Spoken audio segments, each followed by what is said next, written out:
Star Tamil செய்திகள். முதலில் தலைப்புச் செய்திகள்.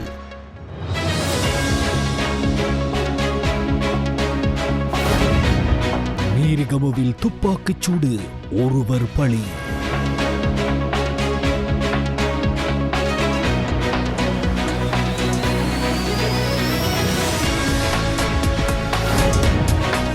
ஸ்ரீ ஜெயவர்தனபுர வைத்தியசாலையின் விசேட வைத்திய நிபுணர் வைத்தியர் மகேஷி விஜயரத்னவை பிணையில் விடுவிக்க கொழும்பு பிரதான நீதவான் நீதிமன்றம் உத்தரவிட்டுள்ளது.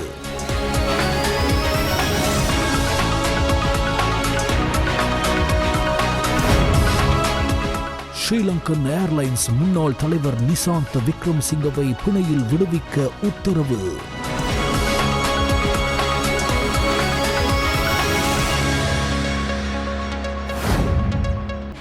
மையங்கணையில் கால்வாயில் கவிழ்ந்து விபத்துக்குள்ளான வாகனம், இருவர் பலி.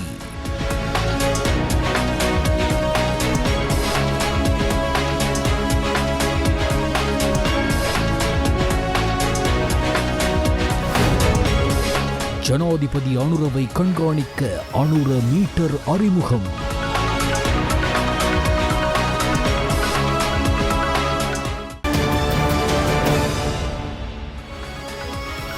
உள்நாட்டுச் செய்திகள். மீரிகம ஏக்கர் 20 பகுதியில் உள்ள தூரியன் தோட்டம் ஒன்றில் அத்துமீறி நுழைந்த நபர் ஒருவர் மீது தோட்டத்தின் காவலாளி துப்பாக்கி சூடு மேற்கொண்டதாக தெரிவிக்கப்படுகிறது. இச்சம்பவத்தில் படுகாயமடைந்த நபர் மீரிகம போதனா வைத்தியசாலையில் அனுமதிக்கப்பட்ட நிலையில் சிகிச்சை பலனின்றி உயிரிழந்துள்ளதாக தெரிவிக்கப்படுகிறது. துப்பாக்கி சூட்டை மேற்கொண்ட காவலாளி மற்றும் சம்பவத்தின் பின்னணி குறித்து மேலதிக விசாரணைகள் முன்னெடுக்கப்படுகின்றன. சம்பவம் தொடர்பாக மீரிகம போலீசார் விசாரணைகளை ஆரம்பித்துள்ளனர். நோயாளிகளுக்கு அறுவை சிகிச்சை உபகரணங்களை அதிக விலைக்கு விற்பனை செய்து ஊழல் செய்ததாக சந்தேகத்தின் பேரில் கைது செய்யப்பட்டு விளக்கமறியலில் வைக்கப்பட்டுள்ள ஸ்ரீ ஜெயவர்தனபுர வைத்தியசாலையின் விசேட வைத்திய நிபுணர் வைத்தியர் மகேஷ் விஜயரத்னவை பிணையில் விடுவிக்க கொழும்பு பிரதான நீதவான் நீதிமன்றம் உத்தரவிட்டுள்ளது. லஞ்ச ஊழல் ஆணைக்குழு அதிகாரிகள் மற்றும் பிரதிவாதிகள் தரப்பு சட்டத்தரணிகளின் வாதங்களை பரிசீலித்த பின்னர் பிரதான நீதவான் தனுஜா லக்மாலி ஜெயதுங்க சந்தேக நபரை 50,000 ரூபாய் ரொக்க பிணையிலும் தலா 5 மில்லியன் ரூபாய் மதிப்புள்ள 2 சரீர பிணையிலும் விடுவிக்க உத்தரவிட்டார். மேலும் சந்தேக நபர் ஸ்ரீ ஜெயவர்தனபுர வைத்தியசாலைக்குள் நுழைவதற்கும் வெளிநாடு பயணிப்பதற்கும் தடை விதித்து நீதவான் உத்தரவிட்டார். ஊழல் குற்றச்சாட்டில் லஞ்ச ஒழிப்பு ஆணைக்குழுவால் கைது செய்யப்பட்டு விளக்கமறியலில் வைக்கப்பட்டிருந்த ஸ்ரீலங்கன் ஏர்லைன்ஸ் முன்னாள் தலைவர் நிசாந்த விக்ரமசிங்கவை பிணையில் விடுவிக்க கொழும்பு நீதவான் நீதிமன்றம் உத்தரவிட்டுள்ளது. லஞ்ச ஒழிப்பு ஆணைக்குழு மற்றும் பிரதிவாதிகள் தரப்பு சட்டத்தரணிகள் முன்வைத்த வாதங்களை பரிசீலித்த கொழும்பு பிரதான நீதவான் தனுஜா லக்மாலி ஜெயதுங்க இந்த உத்தரவை பிறப்பித்தார். சந்தேக நபரை 50,000 ரூபாய் ரொக்க பிணையிலும் தலா 5 மில்லியன் ரூபாய் பெறுமதியான 3 சரீர பிணைகளிலும் விடுவிக்க உத்தரவிட்ட நீதவான் சந்தேக நபருக்கு வெளிநாட்டு பயண தடையும் விதித்து உத்தரவிட்டார். மகியங்கனை பதுளை பிரதான வீதியில் இன்று காலை காரொன்று மகியங்கனை 17வது மைல்கல்லுக்கு அருகில் வியன கால்வாயினுள் கவிழ்ந்ததில் 2 பேர் உயிரிழந்துள்ளதாக போலீசார் தெரிவித்தனர். இந்த விபத்து சம்பவம் இன்று காலை 6:50 மணியளவில் இடம்பெற்றுள்ளது. மகியங்கனை போலீஸ் பயிற்சி பாடசாலையின் அதிகாரிகள் மற்றும் பொதுமக்கள் இணைந்து கால்வாயில் கவிழ்ந்த காரை மீட்டுள்ளனர். மீட்கப்பட்ட வாகனத்தினுள்ளே 2 இருந்துள்ளனர். அவர்கள் உடனடியாக ஆம்புலன்ஸ் மூலம் மகியங்கனை ஆதார வைத்தியசாலைக்கு கொண்டு செல்லப்பட்ட போதிலும் அனுமதிக்கப்பட்ட நேரத்தில் 2 உயிரிழந்து விட்டதாக வைத்தியசாலை வட்டாரங்கள் உறுதிப்படுத்தியுள்ளன. உயிரிழந்த 2 மொனராகலை ஒக்கம்பெட்டியவை சேர்ந்தவர்கள் ஆவர். இந்த விபத்து சம்பவம் தொடர்பில் மகியங்கனை போலீசார் மேலதிக விசாரணைகளை மேற்கொண்டு வருகின்றனர்.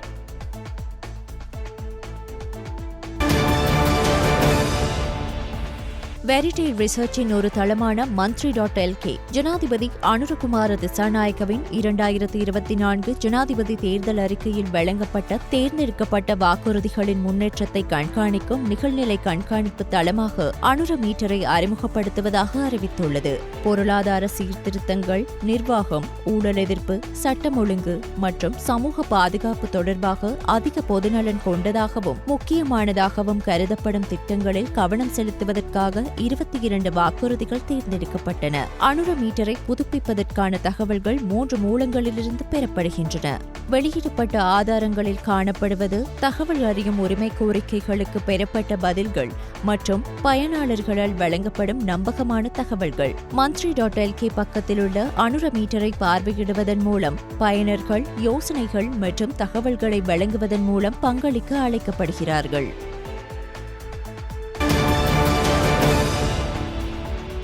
தேர்தல் காலப்பிரிவில் நாட்டு மக்களுக்கு வழங்கிய பல வாக்குறுதிகளை இந்த அரசாங்கம் மீறியுள்ளது என்பது விசேட கணக்கெடுப்பின் ஊடாக தெரிய வந்துள்ளது. நாட்டில் சட்டம் ஒழுங்கை வலுப்படுத்துவோம் என இந்த அரசாங்கம் தெளிவான வாக்குறுதியை வழங்கியிருந்தது.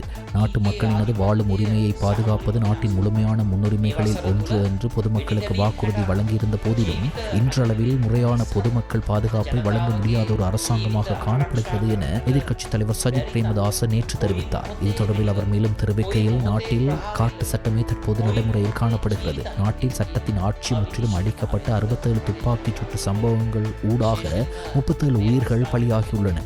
தேசிய பாதுகாப்பு குறித்து டியூஷன் வகுப்புகளை எடுப்போம் என ஆளும் தரப்பினர் தேர்தல் மேடைகளில் மக்கள் மத்தியில் வீராப்புடன் பிரஸ்தாபித்தனர். ஆனால் இன்று தேசிய பாதுகாப்பு பொதுமக்கள் பாதுகாப்பு முற்றிலுமாக இல்லாது போயுள்ளன.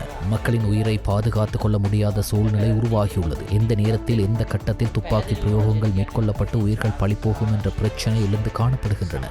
சட்டம் ஒழுங்கு மீதான தற்போதைய அடி தேசிய பாதுகாப்புக்கு அச்சுறுத்தலாகும். ஆனபடியால் இதை உடனடியாக கட்டுப்படுத்த வேண்டும். இந்த பொறுப்பிலிருந்து அரசாங்கம் தப்பித்துவிட முடியாது. ஒட்டுமொத்த பொதுமக்களும் இந்த தேசிய பாதுகாப்பு பிரச்சினைக்கு தீர்வை எதிர்பார்த்து நிற்பதால் அரசாங்கம் இந்த பிரச்சனையிலிருந்து தப்பிக்க முடியாது. இந்த கொலை கலாச்சாரத்தை கட்டுப்படுத்த வலுவான சட்ட நடவடிக்கைகள் எடுக்க வேண்டும். இவ்வாறு உரிய நடவடிக்கை எடுக்காத விடத்து மக்களின் உயிருக்கு ஆபத்து ஏற்படும். இது அரசாங்கத்தின் தோல்வியை காட்டி நிற்கிறது என அவர் தெரிவித்தார்.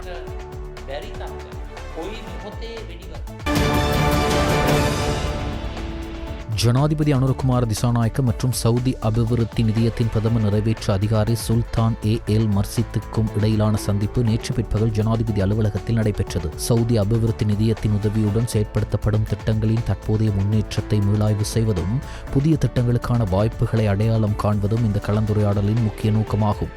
சவுதி அபிவிருத்தி நிதியத்தால் இலங்கைக்கு வழங்கப்படும் உதவிகள் குறித்து இதன் போது விரிவாக ஆராயப்பட்டது. அரசு சேவைகளை மிகவும் வலுவாகவும் செயற்திறனுடனும் செயற்படுத்துவதில் முக்கியமான டிஜிட்டல் மயமாக்கலில் அதிக கவனம் செலுத்த நிதியம் உடன்பாடு தெரிவித்தது. சவுதி அபிவிருத்தி நிதியத்தால் இலங்கையில் தற்போது செயற்படுத்தப்படும் திட்டங்களை தொடர்ந்து முன்னெடுப்பது குறித்தும் இதன் போது கவனம் செலுத்தப்பட்டது. இலங்கைக்கும் சவுதி அரேபியாவுக்கும் இடையிலான நீண்டகால நட்புறவை நினைவு கூர்ந்த ஜனாதிபதி அனுரகுமார திசாநாயக்க பொருளாதார நெருக்கடியை எதிர்கொள்வதில் சவுதி அரேபியா வழங்கிய நிபந்தனையற்ற ஆதரவிற்கு நன்றி தெரிவித்தார். புதிய திட்டங்களுக்கு சவுதி அரேபியா அபிவிருத்தி நிதியத்தால் வழங்கப்படும் உதவிகளை மக்களின் முக்கிய நோக்கங்களை அடையாளம் கண்டு அந்த தேவைகளை பூர்த்தி செய்ய பயன்படுத்தப்படும் என்றும் ஜனாதிபதி கூறினார். இலங்கைக்கான சவுதி அரேபிய தூதுவர் காலித் அமுத் நாசர் அல் தசாம் அல் கத்தானி, சவுதி அபிவிருத்தி நிதியத்தின் செயற்பாட்டு பணிப்பாளர் நாயகம் சவுத் ஐத் அர்ஷ் அல் மாரி மற்றும் நிதியத்தின் பிரதிநிதிகள் இந்த நிகழ்வில் கலந்து கொண்டனர். இலங்கை அரசாங்கத்தை பிரதிநிதித்துவப்படுத்தி தொழில் அமைச்சரும் பொருளாதார அபிவிருத்தி பிரதி அமைச்சருமான கலாநிதி அனில் ஜெயந்த பெர்னாண்டோ, ஜனாதிபதியின் சிரேஷ்ட மேலதிக செயலாளர் ரொஷான் கமகே, நிதி அமைச்சின் செயலாளர் கலாநிதி அர்ஷன சூரிய பெரும மற்றும் வெளிநாட்டு வள திணைக்கள பணிப்பாளர் நாயகம் RMSPS பண்டார் ஆகியோரும் இந்த சந்திப்பில் கலந்து கொண்டனர். இலங்கையின் அணுசக்தி துறையில் முக்கிய மைல்கல்லாக கருதப்படும் அணுசக்திக்கான தயார் நிலையை மறு ஆய்வு செய்யும் சிறப்பு திட்டம் எரிசக்தி அமைச்சர் பொறியியலாளர் குமார ஜெயக்கொடியின் தலைமையில் நேற்று கொழும்பில் ஆரம்பமானது. இலங்கை அணுசக்தி சபையின் ஏற்பாட்டில் சர்வதேச அணுசக்தி முகமையின் நிபுணர்களின் பங்கேற்புடன் இந்நிகழ்ச்சி ஜூலை 18ஆம் தேதி வரை நடைபெறவுள்ளது. ஆரம்ப நிகழ்வில் கருத்து தெரிவித்த அமைச்சர், இந்த மறு ஆய்வு திட்டம் இலங்கையின் அணுசக்தி துறையின் முன்னேற்றத்திற்கான முக்கிய படியாக அமையும் என்றார். அணுசக்தி நம்பிக்கை தன்மை, குறைந்த செலவு மற்றும் எரிசக்தி பாதுகாப்பு ஆகியவற்றில் முக்கிய பங்கு வகிப்பதாகவும் இலங்கை மின்சார சபை நீண்டகால மின் உற்பத்தி விரிவாக்கல் திட்டத்தில் அணுசக்தி அடிப்படை முறையாக சேர்க்கப்பட்டுள்ளதாகவும் அவர் குறிப்பிட்டார். இலங்கை இன்னும் அணுசக்தி பயன்பாடு குறித்து இறுதி முடிவை எடுக்கவில்லை என்றாலும் எதிர்கால தேவைகளை கருத்தில் கொண்டு தேவையான உட்கட்டமைப்பை உருவாக்கி வருவதாக அமைச்சர் வலியுறுத்தினார்.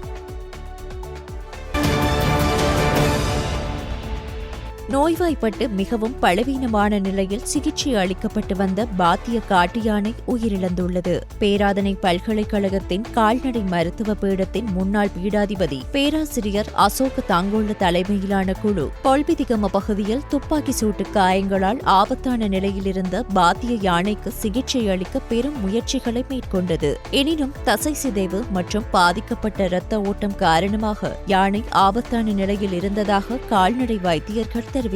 பல நாட்களாக ஒரே பக்கத்தில் இருந்த பாத்திய நேற்று மறுபக்கம் திருப்பப்பட்டது. பேராசிரியர் அசோக தாங்கோல்லவின் அறிவுறுத்தலின் பேரில் வைத்தியர் தரிந்து விஜய்கோன் வனவிலங்கு மற்றும் ராணுவ அதிகாரிகளுடன் இணைந்து தேவையான பணிகளை மிகுந்த முயற்சியுடன் மேற்கொண்டார். இந்த நிலையில் 30 தொடக்கம் 35 வயது மதிக்கப்பட்ட பாத்திய யானை கடுமையான நோயால் பாதிக்கப்பட்டிருந்த நிலையில் சிகிச்சை பலனின்றி இன்று காலை உயிரிழந்தது.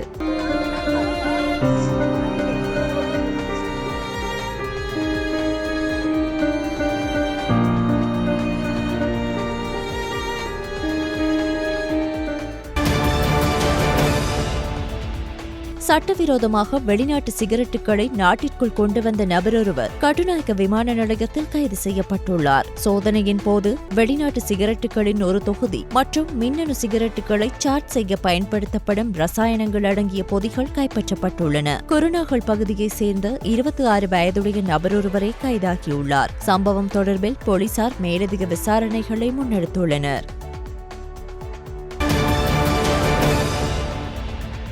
ஒன்றிணைந்த தபால் தொழிற்சங்க முன்னணி நாடு தழுவிய தபால் நிலையங்கள் மற்றும் நிர்வாக அலுவலகங்களில் இன்று நள்ளிரவு 12 மணி முதல் மேலதிக நேர வேலைநிறுத்த போராட்டத்தை முன்னெடுக்கவுள்ளதாக அறிவித்துள்ளது. 2016ஆம் ஆண்டு முதல் தபால் துறையில் முறையான ஆட்சேர்ப்பு நடைபெறவில்லை என்பது இந்த போராட்டத்தின் முக்கிய காரணமாக கூறப்பட்டுள்ளது. இதனால் ஏற்பட்ட பணியாளர் பற்றாக்குறை தற்போதைய ஊழியர்கள் மீது அதிக வேலைப்பளு மற்றும் மேலதிக நேர பணி அழுத்தத்தை ஏற்படுத்தியுள்ளது. ஒன்றிணைந்த தபால் தொழிற்சங்க முன்னணி ஆட்சேர்ப்பு உள்ளிட்ட நிலுவையிலுள்ள கோரிக்கைகளை நிறைவேற்ற அரசாங்கம் நடவடிக்கை எடுக்க வேண்டும் என வலியுறுத்தியுள்ளது. ரயில்வே தகவல் தொடர்பு அமைப்பை மேம்படுத்தும் திட்டம் தற்போது திறம்பட செயற்படுத்தப்படவில்லை என்று தேசிய கணக்காய்வு அலுவலகம் தெரிவித்துள்ளது. ரயில்வே சேவையின் செயற்திறனை அதிகரிக்கும் நோக்கில் ரயில்வே தகவல் தொடர்பு அமைப்பை நவீனமயமாக்கும் திட்டம் 2020 நவம்பரில் நிறைவடைந்தாலும் இந்த திட்டம் எதிர்பார்த்த பலனை அடையவில்லை என்று அவர்கள் சுட்டிக்காட்டுகின்றனர். ரயில்வே தகவல் தொடர்பு அமைப்பை நவீனமயமாக்கும் திட்டத்தின் செயல்திறன் தணிக்கையை அறிவித்து தேசிய கணக்காய்வு அலுவலகம் இதை அறிவித்துள்ளது. ரயில்வே தகவல் தொடர்பு அமைப்பை நவீனமயமாக்கும் இந்த திட்டம் நாடு முழுவதும் ரயில்வே சேவையின் செயற்திறனை அதிகரிக்கும் நோக்கத்துடன் செயற்படுத்தப்பட்டுள்ளது.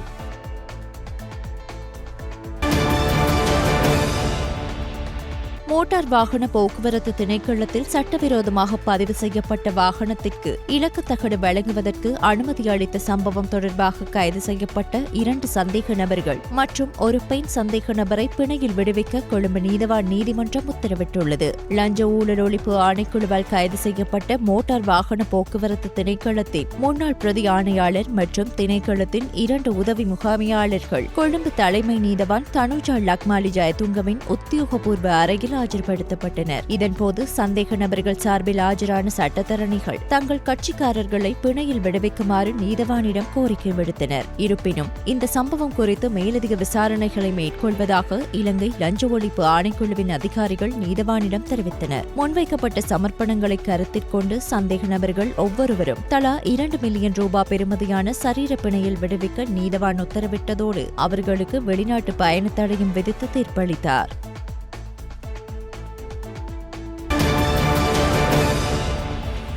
தனது தந்தை ராஜித சேனாரத்ன கைது செய்யப்பட்டாலும் இல்லாவிட்டாலும் தற்போதைய அரசாங்கம் கவிழ்க்கப்படும் என்று இலங்கை அரசியல்வாதி சத்துர சேனாரத்ன தெரிவித்துள்ளார். நேற்று செய்தியாளர்கள் எழுப்பிய கேள்விகளுக்கு பதிலளிக்கும் போதே சத்துர சேனாரத்ன இந்த கருத்துக்களை தெரிவித்தார்.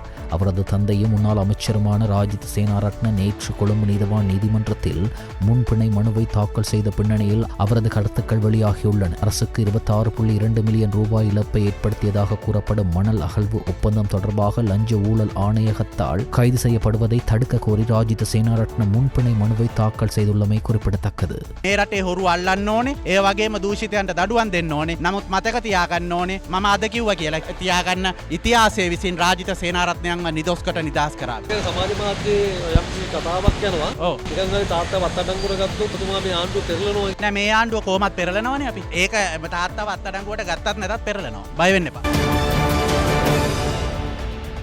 வடக்கு மாகாண ஆளுநர் நாவண்ணா வேதநாயகன் மற்றும் இலங்கைக்கான கனடிய தூதுவர் எரிக் வால்ஸ் இடையிலான முக்கிய சந்திப்பு நேற்று காலை யாழ்ப்பாணத்தில் உள்ள ஆளுநர் செயலகத்தில் நடைபெற்றது. இலங்கையின் தனது பணிக்காலம் அடுத்த மாதத்தில் முடிவடைய உள்ளதாக தூதுவர் ஆளுநரிடம் இதன்போது தெரிவித்தார். இதுவரை வழங்கிய ஒத்துழைப்புகளுக்கும் கனடிய அரசாங்கத்தின் உதவிகளுக்கும் ஆளுநர் நன்றியை தெரிவித்தார். அவ்வேளை வடக்கு மாகாணத்தின் காணி தொடர்பான பிரச்சினைகள், குறிப்பாக வன்னி பிராந்தியத்தில் நிலவும் நிலைமைகள் குறித்து ஆளுநர் கவலை தெரிவித்தார்.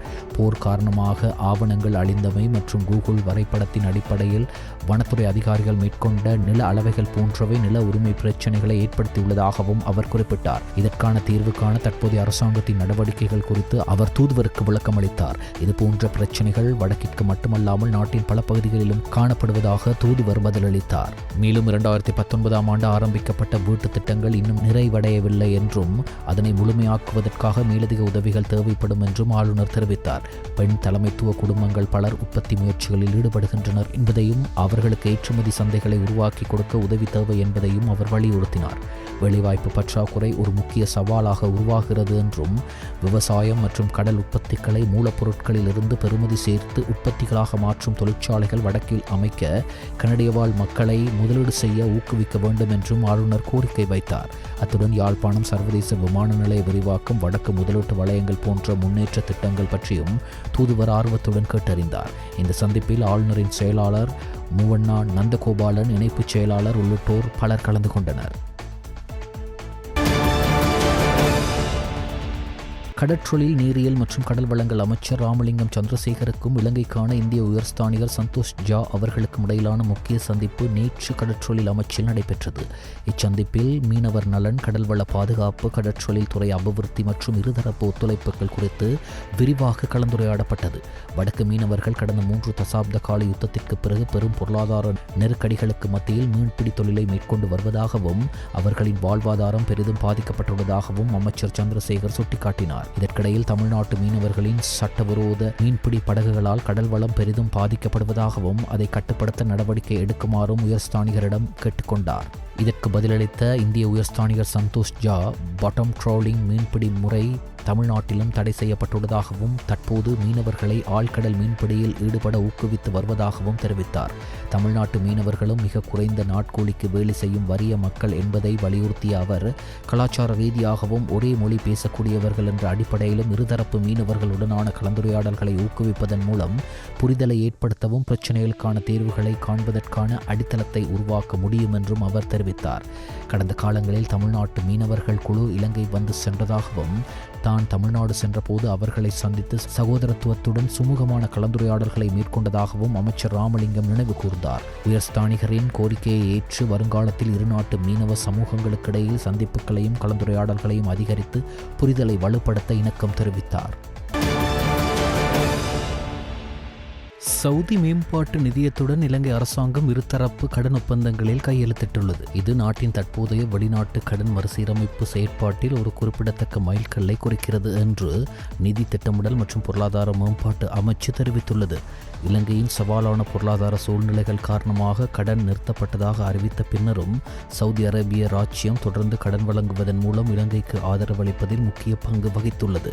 இதன் தொடர்ச்சியாக நிதியுதவி நாடு முழுவதும் உள்ள வளர்ச்சி திட்டங்களில் குறிப்பிடத்தக்க முன்னேற்றத்தை ஏற்படுத்தியுள்ளது. மேலும் SFDயால் வழங்கப்பட்ட கடன்கள் சலுகை அடிப்படையில் வழங்கப்பட்டன. இது இலங்கையின் ஒட்டுமொத்த கடன் சுமைக்கு மிகவும் தேவையான நிவாரணத்தை வழங்குகிறது. இருதரப்பு திருத்த கடன் ஒப்பந்தங்கள் 2025 ஜூலை 14ஆம் தேதி அன்று கையெழுத்தானதாக அந்த அறிக்கையில் தெரிவிக்கப்பட்டுள்ளது. நிதி திட்டமிடல் மற்றும் பொருளாதார மேம்பாட்டு அமைச்சின் செயலாளர் கலாநிதி அர்ஷன சூரிய பெர்ம இலங்கை அரசாங்கத்தின் சார்பாக ஒப்பந்தங்களில் கையெழுத்திட்டார். நிறுவன பராமரிப்பு பாதுகாவலரின் கீழுள்ள குழந்தைகள் மற்றும் வீதியோர குழந்தைகளுக்கு 5000 ரூபாய் உதவித்தொகை வழங்கும் திட்டம் இன்று முதல் ஆரம்பிக்கப்படும் என்று மகளிர் மற்றும் சிறுவர் அலுவல்கள் அமைச்சர் சரோஜா சாவித்ரி போல்ராஜ் தெரிவித்தார். அரசாங்க தகவல் திணைக்களத்தில் நடைபெற்ற ஊடகவியலாளர் சந்திப்பில் கலந்து கொண்டு கருத்து தெரிவிக்கும் போதே அவர் இதனை தெரிவித்தார். இந்த திட்டத்தின் மூலம் 9191 குழந்தைகள் பயனடைவார்கள் என்றும் அவர் நம்பிக்கை வெளியிட்டார். இதன்போது அவர் மேலும் தெரிவிக்கையில், நிறுவன பராமரிப்பு அல்லது பாதுகாவலரின் கீழுள்ள குழந்தைகள் மற்றும் வீதியோர குழந்தைகளுக்கு மாதாந்தம் 5000 ரூபாய் உதவித்தொகை வழங்க ஏற்பாடு செய்யப்பட்டுள்ளன. குறித்த 5000 ரூபாய் கொடுப்பனவு நாடு முழுவதும் உள்ள 306 குழந்தைகள் அபிவிருத்தி நிலையங்களில் வசிக்கும் 9191 குழந்தைகளுக்கு பயனளிக்கும். குழந்தைகளுக்கு வழங்கப்படும் உதவித்தொகைகளில் 3000 ரூபாய் குழந்தைகளை பொறுப்பேற்றுள்ள நிறுவனங்களின் பராமரிப்பிற்காக வழங்கப்படும். 2000 ரூபாய் அர்த்த என்ற குழந்தையின் கணக்கில் வரவு வைக்கப்படும். அவர்களுக்கு 18 வயது பூர்த்தியாகும் போது எதிர்கால நடவடிக்கைகளுக்காக இந்த 2000 ரூபாய் அவர்களுக்கு பயனளிக்கும். இந்த திட்டத்திற்காக வரவு செலவு திட்டத்திலிருந்து 1000 மில்லியன் ரூபாய் நிதி ஒதுக்கப்பட்டுள்ளது. ஒவ்வொரு மாதமும் 10ஆம் திகதி சம்பந்தப்பட்ட கணக்கில் பணம் வரவு வைக்கப்படும் வகையில் இதை அமைத்துள்ளோம். புத்தளம் அக்கரகென தீவு பகுதியிலிருந்து ஒரு தொகை பீடி இலைகள் கடற்படையினரால் கைப்பற்றப்பட்டுள்ளன. வடமேற்கு கடற்படை கட்டளையின் இலங்கை கடற்படை கப்பல் தம்பபணி கடற்படையினர் குறித்த பகுதியில் நடத்திய சிறப்பு தேடுதல் நடவடிக்கையின் போது அந்த பகுதிகளில் உள்ள காட்டுப்பகுதிக்குள் மறைத்து வைக்கப்பட்டிருந்த பொதிகளை சோதனையிட்டனர். இதன்போது குறித்த காட்டுப்பகுதியில் மறைத்து வைக்கப்பட்டிருந்த 1630 கிலோகிராம் பீடி இலைகள் மீட்கப்பட்டுள்ளன. குறித்த பீடி இலைகள் சட்டவிரோதமாக நாட்டிற்கு கொண்டுவரப்பட்டுள்ளதுடன் கடற்படையினரின் கெடுபிடிகள் காரணமாக கடத்தல்காரர்களால் அந்த பகுதியில் மறைத்து வைக்கப்பட்டிருப்பதாக கடற்படையினர் சந்தேகிக்கின்றனர். இவ்வாறு கடற்படையினரால் கைப்பற்றப்பட்ட பீடி இலைகள் மேலதிக சட்ட நடவடிக்கைகளுக்காக புத்தளம் கலால் அலுவலகத்திடம் ஒப்படைக்கப்பட்டுள்ளதாகவும் கடற்படையினர் தெரிவித்தனர். நாடு முழுவதும் ஆன்லைன் ஊடாக நேரடியாக அபராதம் செலுத்தும் வசதி எதிர்வரும் செப்டம்பர் மாதம் முதல் செயல்படுத்தப்படும் என்று ICTA பணிப்பாளர் சபை உறுப்பினர் ஹர்ஷ புரசிங்க தெரிவித்தார். அபராதம் செலுத்துவது தொடர்பாக டிஜிட்டல் பொருளாதார அமைச்சில் இடம்பெற்ற ஊடகவியலாளர் சந்திப்பில் கலந்து கொண்ட போதே அவர் இதனை தெரிவித்தார். புதிய ஆன்லைன் போக்குவரத்து அபராதம் செலுத்தும் முறை குறித்த விவரங்களை வெளிப்படுத்திய அவர் மேற்கு மற்றும் தெற்கு மாகாணங்களில் உள்ள காவல் நிலையங்கள் தொடர்பாக இந்த மாத இறுதிக்குள் முதல் கட்டம் ஆரம்பிக்கப்படும் என்றும் தெரிவித்தார். சொத்துக்கள் மற்றும் பொறுப்புகள் குறித்து அறிவிப்புகளை சமர்ப்பிக்காத அரசு அதிகாரிகளிடமிருந்து அபராதம் அறவிடப்பட உள்ளதாக லஞ்ச ஊழல் விசாரணை ஆணைக்குழு தெரிவித்துள்ளது. சொத்துக்கள் மற்றும் பொறுப்புகள் குறித்து அறிவிப்புகளை ஏராளமானோர் சமர்ப்பிக்க உள்ளதாகவும் நாளைய தினத்திற்கு பிறகு அறிவிப்புகளை சமர்ப்பிக்கும் அரசு அதிகாரிகளிடமிருந்து அபராதம் அறவிடுவதற்கு நடவடிக்கை எடுக்கப்பட்டுள்ளதாகவும் ஆணைக்குழு குறிப்பிட்டுள்ளது. இது தொடர்பில் அனைத்து அரசு நிறுவனங்களின் தலைவர்களுக்கும் லஞ்ச ஊழல் ஆணைக்குழு அறிவித்துள்ளதுடன் அபராதம் விதிப்பது தொடர்பான இறுதி முடிவு இன்று பிற்பகல் மேற்கொள்ளப்பட உள்ளதாகவும் ஆணைக்குழு தெரிவித்துள்ளது.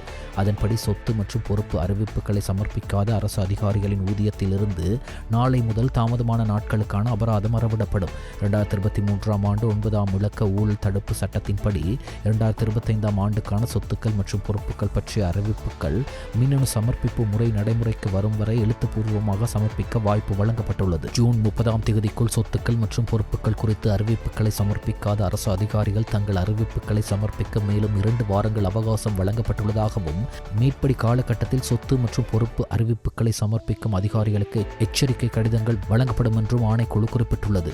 அதற்கான சலுகை காலம் இன்றுடன் நிறைவடைகிறது. மேலும் சொத்துக்கள் மற்றும் பொறுப்புகள் குறித்து அறிவிப்புகளை இன்னும் சமர்ப்பிக்காத அதிகாரிகளின் பெயர் பட்டியலை நிறுவன தலைவர்கள் எதிர்வரும் நாட்களில் லஞ்ச ஊழல் விசாரணை ஆணைக்குழுவிற்கு அனுப்ப வேண்டும். அதன்படி புதிய ஊழல் தடுப்பு சட்டத்தின்படி அந்த அதிகாரிகளிடமிருந்து அபராதம் அறவிடப்படும் என்றும் லஞ்ச ஊழல் விசாரணை ஆணைக்குழு தெரிவித்துள்ளது. கிரிவத்கொடை பகுதியில் இடம்பெற்ற காணி மோசடி சம்பவம் தொடர்பில் கைது செய்யப்பட்ட முன்னாள் ராஜாங்க அமைச்சர் பிரசன்ன ரணவீர எதிர்வரும் 28ஆம் தேதி வரை மீண்டும் விளக்கமறியலில் வைக்கப்பட்டுள்ளார். மகர நீதவான் நீதிமன்றத்தின் பிரதான நீதவான் காஞ்சனா என் சில்வா முன்னிலையில் பிரசன்ன ரணவீர ஆஜர்படுத்தப்பட்டதை அடுத்து இந்த உத்தரவு பிறப்பிக்கப்பட்டுள்ளதாக தெரிவிக்கப்படுகிறது. பிரசன்ன ரணவீர சமர்ப்பித்த பிணை மனுவையும் நீதவான் நிராகரித்துள்ளார். ஆயுர்வேத துறையில் அங்கீகரிக்கப்பட்ட 304 வைத்தியர்களுக்கு நியமனங்களை விரைவாக வழங்க நடவடிக்கை எடுக்கப்படும் என சுகாதார மற்றும் ஊடக அமைச்சர் வைத்தியர் நலிந்த ஜெயதிச தெரிவித்தார். யாழ்ப்பாணம் தையிட்டி சித்த போதனா வைத்தியசாலையின் ஆய்வை தொடர்ந்து நடைபெற்ற சிறப்பு கூட்டத்தில் இதனை அவர் வெளிப்படுத்தினார். ஆயுர்வேத துறையில் 1000க்கும் மேற்பட்ட வைத்தியர்கள் இருந்தாலும் அனைவரையும் அரசாங்க பணியில் இணைப்பது சாத்தியமில்லை எனவும் இன்டர்ன்ஷிப் பயிற்சிக்கு பின்னர் உள்நாட்டிலோ வெளிநாட்டிலோ பணி வாய்ப்புகள் வழங்கப்படும் எனவும் அமைச்சர் கூறினார். மேலும் சில வைத்தியர்களை சுற்றுலாத்துறையில் இணைப்பது குறித்தும் ஆலோசிக்கப்பட்டு வருவதாகவும் அவர் தெரிவித்தார். நாட்டில் மேற்கத்திய வைத்தியத்துடன் ஆயுர்வேதம், சித்தம் மற்றும் யுனானி வைத்திய முறைகளும் சுகாதார அமைச்சின் கீழ் இயங்குவதாகவும் இவ்வாண்டு வரவு செலவு திட்டத்தில் உள்ளூர் வைத்தியத்திற்கு அதிக நிதி ஒதுக்கப்பட்டுள்ளதாகவும் அமைச்சர் சுட்டிக்காட்டினார். இத்துறைகள் புறக்கணிக்கப்படாமல் அனைத்து வைத்திய முறைகளுக்கும் உரிய முக்கியத்துவம் வழங்குவது தனது பொறுப்பு எனவும் இவை குறைவாக கவனிக்கப்படும் துறைகள் அல்ல எனவும் அவர் வலியுறுத்தினார். ரத்தோலிகம போலீஸ் நிலையத்தில் பணியாற்றும் கான்ஸ்டபிள் ஒருவர் போக்குவரத்து குற்றம் தொடர்பாக முறைப்பாட்டாளரின் சாரதி அனுமதி பத்திரத்தை பறிமுதல் செய்து சட்ட நடவடிக்கை எடுக்காமல் அதனை மீள வழங்குவதற்காக 3000 ரூபாய் லஞ்சம் பெற்ற குற்றச்சாட்டில் கைது செய்யப்பட்டார். ரத்தோலிகம பகுதியைச் சேர்ந்த ஒருவரின் முறைப்பாட்டை அடுத்து லஞ்ச ஒழிப்பு ஆணைக்குழு குறித்த போலீஸ் கான்ஸ்டபிளை கைது செய்தது. கைது செய்யப்பட்ட சந்தேக நபர் கொழும்பு பிரதான நீதிவான் நீதிமன்றத்தில் ஆஜர்படுத்தப்படவுள்ளார். சப்ரகமுவ பல்கலைக்கழகத்தில் இடம்பெற்ற முறைகேடுகளை பற்றி ஆராய்வதற்கு புதிய குழு ஒன்று நியமிக்கப்பட்டுள்ளது. இலங்கை சப்ரகமுவ பல்கலைக்கழகத்தில் இடம்பெற்றதாக கூறப்படுகின்ற நிர்வாக மற்றும் நிதி முறைகேடுகள் தொடர்பில் விசாரணை நடத்துவதற்காகவே சுயாதீன விசாரணை குழு ஒன்று நியமிக்கப்பட்டுள்ளது. இலங்கை சப்ரகமுவ பல்கலைக்கழகம் தொடர்பில் அரசாங்க பொறுப்பு கணக்குகள் குழுவின் பரிந்துரைகளை செயற்படுத்துவதற்காக 4 அங்கத்தவர்களை கொண்ட இக்குழுவினை உயர்கல்வி மற்றும் தொழிற்கல்வி அமைச்சின் செயலாளர் நாளக கழுவேவவினால் நியமிக்கப்பட்டுள்ளது. இக்குழுவின் தலைவராக முன்னாள் உயர் நீதிமன்ற நீதிபதி விஜித கே மலல்கொட, ருஹுணு பல்கலைக்கழகத்தின் முன்னாள் துணைவேந்தர் பேராசிரியர் காமினி சேனாநாயக்க, அரச உடைமைகள் மற்றும் வியாபார அபிவிருத்தி அமைச்சின் முன்னாள் செயலாளர் WMC பண்டார ஆகியோர் குழு அங்கத்தவர்களாகவும், பல்கலைக்கழக மானியங்கள் ஆணைக்குழுவின் உதவி கணக்காய்வாளர் அஸ்தி பத்திரன அழைப்பாளராகவும் நியமிக்கப்பட்டுள்ளார். பல சம்பவங்கள் தொடர்பாக விசாரணை அறிக்கையினை 60 நாட்களுக்குள் கல்வி, உயர்கல்வி, தொழிற்கல்வி அமைச்சிடம் கையளிக்க வேண்டும். சப்ரகமுவ மாகாணத்திலும் கண்டி, நுவரெலியா, காலி மற்றும் மாத்தர மாவட்டங்களிலும் அவ்வப்போது மழை பெய்யக்கூடும் என வளிமண்டலவியல் திணைக்களம் எதிர்வு கூறியுள்ளது. மேல் மற்றும் வடமேல் மாகாணங்களில் பலமுறை மழை பெய்யக்கூடும் என திணைக்களம் குறிப்பிட்டுள்ளது. ஊவா மற்றும் வடக்கு மாகாணங்களிலும் அம்பாறை மற்றும் மட்டக்களப்பு மாவட்டங்களிலும் மாலை அல்லது இரவில் சில இடங்களில் மழை அல்லது இடியுடன் கூடிய மழை பெய்யக்கூடும். மத்திய மலைநாட்டின் மேற்கு சரிவுகளிலும் மேற்கு சப்ரகமுவ, தெற்கு, வடமேற்கு மற்றும் வடமத்திய மாகாணங்களிலும் அவ்வப்போது மணிக்கு 40 தொடக்கம் 50 கிலோமீட்டர் வேகத்தில் பலத்த காற்று வீசக்கூடும். இடியுடன் கூடிய மழையுடன் தற்காலிகமாக பலத்த காற்று மற்றும் மின்னல் தாக்கத்தால் ஏற்படும் ஆபத்துக்களை குறைக்க தேவையான நடவடிக்கைகளை எடுக்குமாறு பொதுமக்கள் அறிவுறுத்தப்படுகிறார்கள். வெளிநாட்டு செய்திகள். உக்ரைனில் 3 ஆண்டுகளுக்கு மேலாக நடைபெறும் போரை முடிவுக்கு கொண்டுவர ரஷ்ய ஜனாதிபதி விளாடிமிர் புட்டின் ஆர்வம் காட்டவில்லை என கூறி ரஷ்யாவுக்கு எதிராக 100% 2ஆம் நிலை வரிகள் விதிக்கப்படும் என அமெரிக்க ஜனாதிபதி டொனால்ட் ட்ரம்ப் அச்சுறுத்தியுள்ளார். வெள்ளை மாளிகையில் நோட்டா பொதுச் செயலாளர் மார்க் ரூட்டோவுடனான சந்திப்பின் போது 50 நாட்களுக்குள் உக்ரைன் ரஷ்யா இடையே அமைதி ஒப்பந்தம் எட்டப்படாவிட்டால் இந்த வரிகள் அமுல்படுத்தப்படும் என ட்ரம்ப் தெரிவித்துள்ளார். இந்த வரிகள் ரஷ்ய எண்ணெய், இயற்கை எரிவளி, யுரேனியம் உள்ளிட்ட பொருட்களை வாங்கும் நாடுகளுக்கு எதிராக விதிக்கப்படும். இதனால் அமெரிக்காவுடன் வர்த்தகம் செய்ய முடியாது என்று ட்ரம்ப் கூறினார். இந்தியா, சீனா, துருக்கி போன்ற நாடுகள் இதனால் பாதிக்கப்படலாம். மேலும் அமெரிக்க செனட்டர்கள் 500% வரிகளை விதிக்கும் சட்டமூலத்தை ஆதரித்துள்ளனர். இது ரஷ்யாவின் போர் முயற்சிகளை பலவீனப்படுத்துவதை நோக்கமாக கொண்டது. ட்ரம்ப் ரஷ்யாவுடனான பேச்சுவார்த்தைகளில் முன்னேற்றம் இல்லாததால் மிகவும் அதிருப்தி அடைந்துள்ளதாகவும் உக்ரைனுக்கு மிக உயர்ந்த தர ஆயுதங்களை நோட்டா மூலம் அனுப்புவதாகவும் தெரிவித்துள்ளார். இங்கிலாந்து தலைநகர் லண்டனில் உள்ள சவுத் எண்ட் விமான நிலையத்திலிருந்து நெதர்லாந்துக்கு விமானம் ஒன்று புறப்பட்டுள்ளது.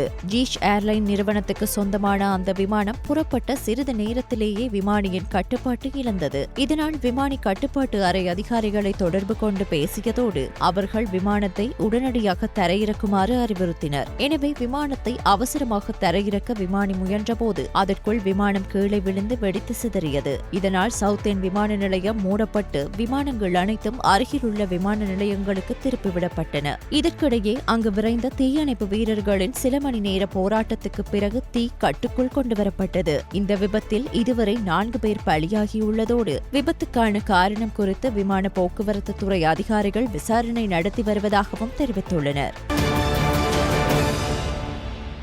மத்திய காசாவில் நீர் சேகரிப்பு மையத்தில் இஸ்ரேல் நடத்திய தாக்குதலில் 6 சிறுவர்கள் உட்பட 10 பேர் உயிரிழந்துள்ளனர். இதுகுறித்து அதிகாரிகள் கூறியதாவது: காசாவின் நுசைரத் அகதிகள் முகாமில் உள்ள நீர் விநியோக மையத்தில் இஸ்ரேல் படையினர் ஏவுகணை தாக்குதல் நடத்தினர். இதில் 6 சிறுவர்கள் உட்பட 10 பாலஸ்தீனர்கள் உயிரிழந்தனர். காசாவில் பரவி வரும் பஞ்சத்தால் உணவு தண்ணீர் பற்றாக்குறையால் மக்கள் தவித்து வரும் சூழலில் இந்த தாக்குதல் நடத்தப்பட்டுள்ளது. இதில் மேலும் 16 பேர் காயமடைந்துள்ளனர். காசாவில் நீர் சேகரிக்க வருபவர்கள் மீது இஸ்ரேல் ராணுவம் தாக்குதல் நடத்துவது இது முதல் முறையல்ல. கடந்த சில மாதங்களில் மக்கள் தண்ணீர் பெற முயன்றபோது நேரடியாக வேண்டுமென்றே தாக்கப்பட்டது. இது சுமார் 10வது முறை என்று அதிகாரிகள் கூறினர்.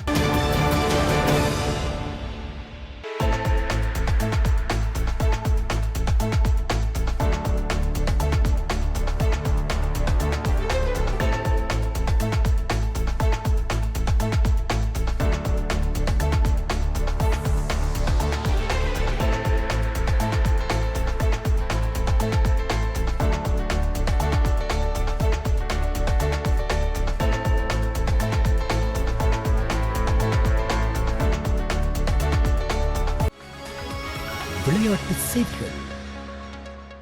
இலங்கை ஆடவர் மற்றும் மகளிர் அணிகளை பிரதிநிதித்துவப்படுத்தும் வீரர்களின் அதிரடி துடுப்பாட்ட திறன்களை வளர்க்கும் நோக்கில் நிபுணத்துவ அறிவு கொண்ட பயிற்சியாளரான ஜூலியன் வுட் இலங்கை கிரிக்கெட் வீரர்களுக்கு விசேட பயிற்சியை வழங்கவுள்ளார். ஜூலை 30 முதல் ஆகஸ்ட் 5 வரை நடைபெறும் இந்த பயிற்சி திட்டத்தில் கிரிக்கெட் விளையாட்டின் தொழில்நுட்ப திறன்கள் மற்றும் உயிரியல் தொழில்நுட்ப உத்திகளை இணைத்து பந்தை அடிக்கும் நுட்பம் மேம்படுத்தப்படும். குறைந்த பந்துகளில் அதிக ஓட்டங்கள் பெறுவதும் பந்தை அடிக்கும் போது மைதானத்தில் முடிந்தவரை தூரத்திற்கு பந்தை மேலே அனுப்புவதும் இந்த பயிற்சி திட்டத்தின் அடிப்படை நோக்கங்களாகும். துடுப்பாட்ட வீரர்களின் ஆற்றல் மிக்க அடித்தல் திறன்களை மேம்படுத்துவதற்காக ஜூலியன் வுட் தேசிய அணியின் பயிற்சியாளர்களுடன் நெருக்கமாக பணியாற்றுவார் என இலங்கை கிரிக்கெட் சபை வெளியிட்டுள்ள ஊடக அறிக்கையில் தெரிவிக்கப்பட்டுள்ளது. செப்டம்பரில் இலங்கை மற்றும் இந்தியாவில் நடைபெறவுள்ள மகளிர் உலக கிண்ணத் தொடர் மற்றும் 2026 T20 உலக கிண்ணத் தொடரை இலக்காக கொண்டு இந்த பயிற்சி முகாம் ஏற்பாடு செய்யப்பட்டுள்ளது.